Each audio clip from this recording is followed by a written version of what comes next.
दिया पावर सहारनपुर जिले के छोटे से गांव कासेपुर की रहने वाली एक होनहार बेटी है। उन्होंने अपने अद्भुत भाषण कौशल और आत्मविश्वास के दम पर न केवल कई वाद विवाद प्रतियोगिताएं जीती, बल्कि अपने गांव का नाम राष्ट्रीय और अंतर्राष्ट्रीय स्तर पर रोशन किया। हाल ही में उन्होंने विधानसभा में एक प्रेरणादायक भाषण दिया, जो सोशल मीडिया पर खूब वायरल हुआ और उसकी सराहना देश भर में होने लगी।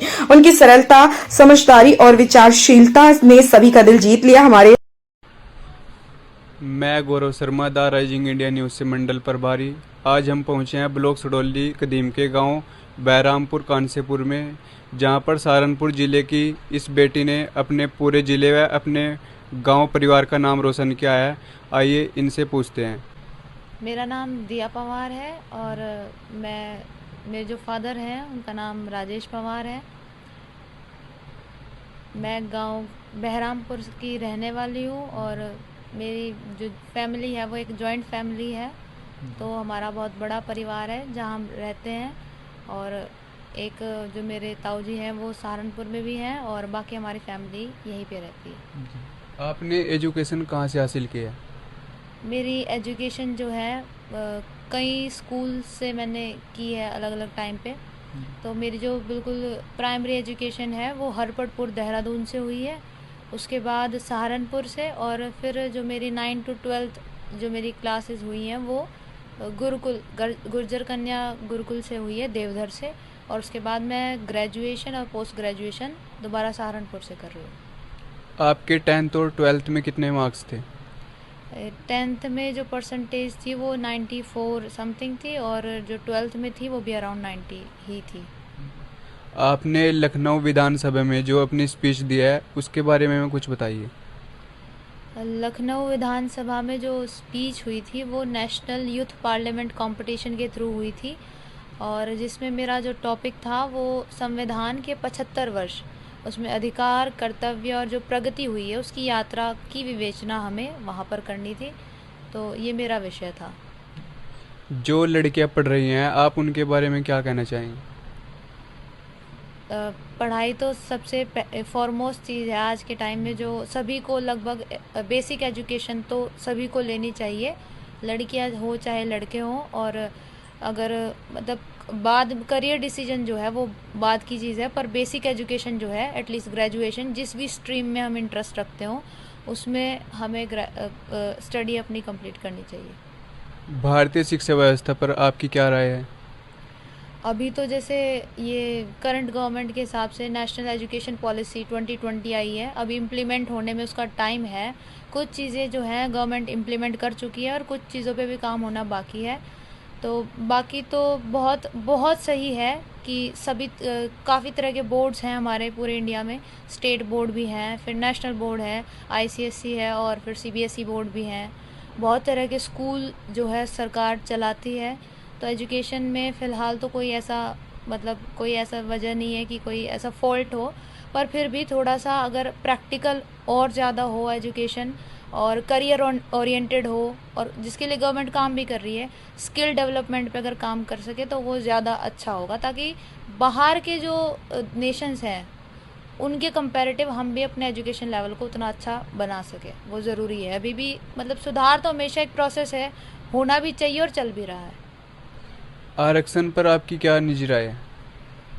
आरक्षण ये एक लेवल प्लेइंग फील्ड बनाने के लिए गवर्नमेंट इसको लेके आई थी। अंबेडकर जी का ये इनिशिएटिव था जो कॉन्स्टिट्यूशन में भी है, और ऐसे ऐसे ऐसे तबकों के लिए समाज के जो उस लेवल पे नहीं है जहाँ दूसरी सोसाइटी के लोग हैं, तो एक बैलेंस बनाया जा सके, इक्विटी जिसको बोलते हैं इंग्लिश में, कि इक्विटी लाई जा सके, ताकि हर किसी को एक लेवल प्लेइंग फील्ड दी जा सके। तो इसमें आरक्षण दिया हुआ है गवर्नमेंट, कॉन्स्टिट्यूशन ने हमारे 3 कैटेगरी में SC ST OBC, और उसके बाद EWS का भी कर दिया, और वीमेंस के लिए अलग से चलता है ये, महिलाओं के लिए।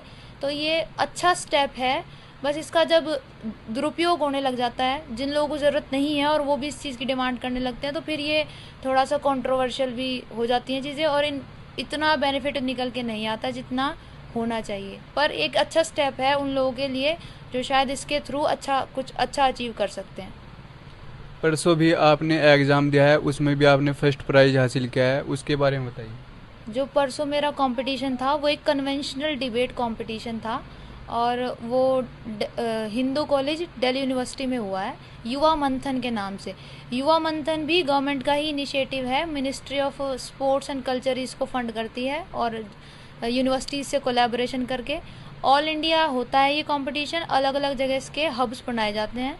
तो ये जो हमारे यहाँ जो होता है नियरेस्ट वो दिल्ली में है, BHU भी कराती है इसको, बनारस और भी बहुत सी जगह। तो इसमें एक 8th क्लास से लेकर पोस्ट ग्रेजुएशन तक का कोई भी बच्चा पार्टिसिपेट कर सकता है। और इसमें भी हमारा जो टॉपिक था वो हिंदू कोड था कि हिंदू कोड के पक्ष में या विपक्ष में बात करनी थी। तो जो मेरा विषय था वो विपक्ष में था, तो मैंने विपक्ष में बोला है। उसके लिए मुझे best speaker against the motion का अवार्ड जो है वो मिला है। उस पर कैश प्राइज भी है, मोमेंटो भी है और सर्टिफिकेट भी दिया गया है। आपने जो संसद में स्पीच दिया है, आपको किस प्रकार का महसूस हुआ? ये अपॉर्चुनिटी तो अच्छी थी क्योंकि एक डर निकल जाता है जिस टाइम बोलना सीख रहे होते हैं हम लोग, तो बहुत ज़रूरी है वो हेजिटेशन और वो डर निकल जाना। तो इससे ज़्यादा जो मुझे फ़ायदा हुआ, एक तो ये हुआ है कि मोटिवेशन आया है कि मैं आगे लगातार कंपटीशन कर सकूं, और एक हेजिटेशन जो है उस पर भी काफ़ी मैंने अपने डर को भी बहुत ज़्यादा काबू कर लिया है लगभग। और थोड़ा सा है अभी भी जो मुझे लगता है खुद के साथ कि अभी भी अगर मैं एक कॉन्फ्रेंस रूम में या एक ओपन हॉल में अगर मुझे स्पीच करनी हो तो अभी भी मुझे बहुत ज़्यादा प्रैक्टिस की ज़रूरत है। तो वहाँ का जो मेरा एक्सपीरियंस था वो बहुत अच्छा था। और साथ ही हमें जो जैसे सरकारें चलती हैं या जहाँ से कानून बनते हैं या बिल पास होते हैं, वो एक प्रोसेस समझने में आया क्योंकि हमें वहाँ समझाया गया। वहाँ IAS ऑफिसर्स थे बहुत सारे जो सेक्रेटरी जॉब में हैं, बहुत सारे लेजिस्लेचर के लोग थे, जैसे खुद हमारे स्पीकर सतीश महाना जी, खुद हमारे चीफ मिनिस्टर। तो इन सब की गाइडेंस रही, उन्होंने अपनी पॉलिसीज़ और अपने प्रोसीजर को समझाया हमें। तो एक वो डिसिप्लिन समझ में आया कि सरकारें वाकई चलती कैसे हैं। और ये भी पता लगा कि मतलब जैसे दूर से देखने में और बिल्कुल वहाँ उन्हीं की जगह पे बैठ के महसूस करने में बहुत अंतर है। और मोटिवेशन तो मिलता ही है कि ज़रूर इस जगह तक अगर जा पाएँ तो वो ज़्यादा अच्छा है। जी, भविष्य में आपका क्या प्लान है? अभी तो मेरी पोस्ट ग्रेजुएशन चली हुई है हिस्ट्री से, और आगे मेरा है कि मैं एक बार नेट भी ज़रूर दूं, और मेरी इच्छा है कि मैं उसको क्वालिफाई भी करूं, नेशनल एलिजिबिलिटी टेस्ट। उसके साथ साथ सिविल सर्विसेज में भी मैंने प्रिपरेशन शुरू की हुई है, और गवर्नमेंट सर्विसेज में भी मेरा इंटरेस्ट है, तो मैं वहाँ भी जाना चाहूँगी अगर अपॉर्चुनिटी है।